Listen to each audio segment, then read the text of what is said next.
2023-yil 26-iyunda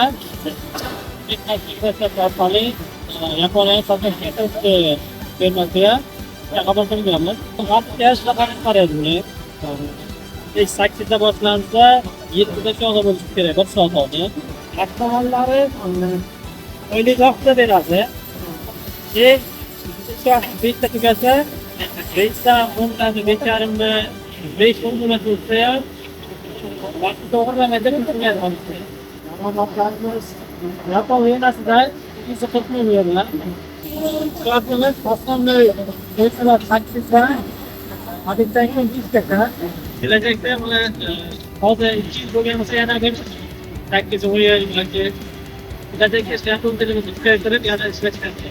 Men inoqani Yaponiya hozir bo'lyapti. Oyliklar vaqtda berishmayapti. Odamlarning muomalasi, madaniyati. E'tiborda yana ketdi. Yapon tilini ham bilmayman. Bana bakmak olacak, onun daha fazla olacak. İşte aslında dünyada. Yaponiya yapıyorlar. 3 kishi bo'lsa 3 xonali, 4 kishi bo'lsa 4 xonali. Har bitta xona alohidadan konditsioner. Xullas nima o'zingizga ehtiyojingizga kerak narsa bo'lsa aytsangiz, firma tomonidan olib beradi hammasini. Keyin ishni ham talab qiladi. Shunga yarasha.